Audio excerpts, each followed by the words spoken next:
What's up, guys? This is Julia. Today we're going to do another episode of, I don't know, the chalkboard. We have to have names. I'm not very good at naming. So I wanted to talk today about stress because this, from a psychological perspective as well as a physiological or training perspective, is super relevant.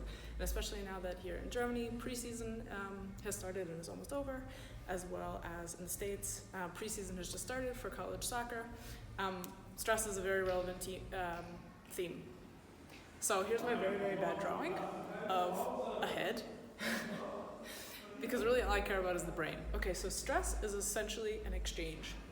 Okay, it's an exchange with us, human beings, and our environment. So that means we take something in and give something out. So essentially, when stress comes in, okay, we have a stimulus, we receive it, and then we have a reaction. So basically the brain perceives the stress or the stressor, whatever that may be, and then it goes to the body. Now here's the thing about stressors, stimuli.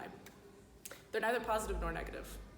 They just are what they are. So stressors will be something like, we go to extremes like losing a family member, or financial stress, or training. That's not necessarily a negative stimulus, but it just is a stimulus. Traffic, time, again, financial stress, family stress, taking an exam, things of that nature. Those are things that we perceive as negative, but they're not an inherently negative stressor. So stressors are entirely neutral, and then when we perceive as either de-stressing or not distressing. So basically positive, negative, or neutral. Okay, so then based on our perception, we send a response to the body.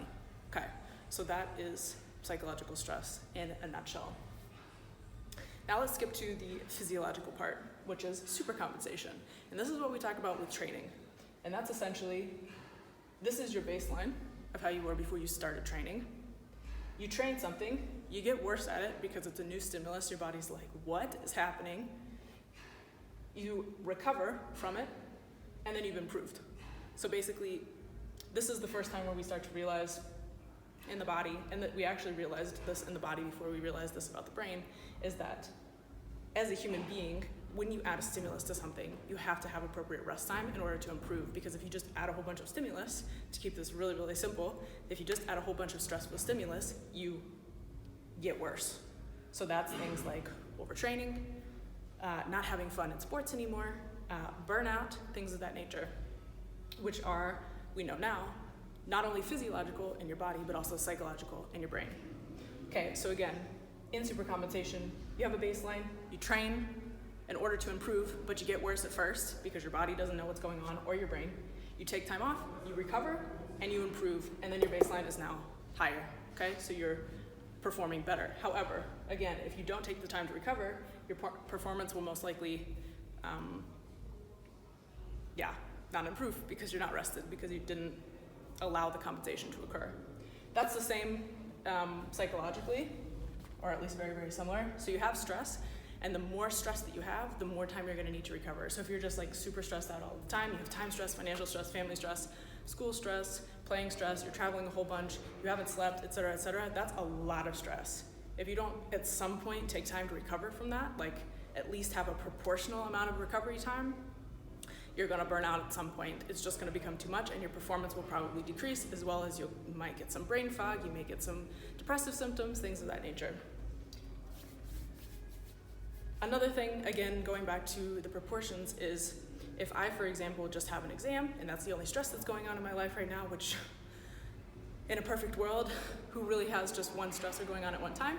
But if that were the case, I'm gonna need a lot less recovery time than somebody who is actively playing, I don't know, Champions League, something like that, as well as having a family, as well as having another job, et cetera.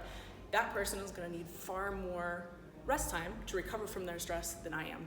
So you always have to take into account how much stress is going on in my life right now, and how am I gonna recover from it proportionally? Because if you don't hit that proportion, if you don't get it right consistently, again, your performance is gonna suffer.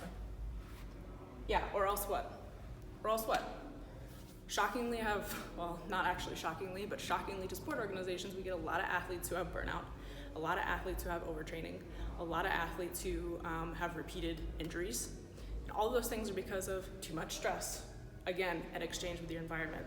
A stimulus that we perceive mentally or physically as negative, and then our body can't handle it, and on top of that, we don't have enough rest and recovery time. So if you get anything out of this absolute scramble of a psychophysiological model that I've just provided, psychophysiology 101 maybe, just take away that you need to take into account how much stress you have and make sure you get the proportion of rest right. Always make sure you're resting, whether that's just taking some time for yourself or meditating or going on holidays or just scheduling out time in the day where you're just gonna do nothing. That's still very, very important. And make sure that when you're training, you're also allowing time for the supercompensation. Because without rest, you literally can't improve. So all you hoes who are out here like, everybody who likes to preach on the hustle every day, grind every day, no days off train, that literally doesn't make sense because science. And that's the end of this rant. So until next time.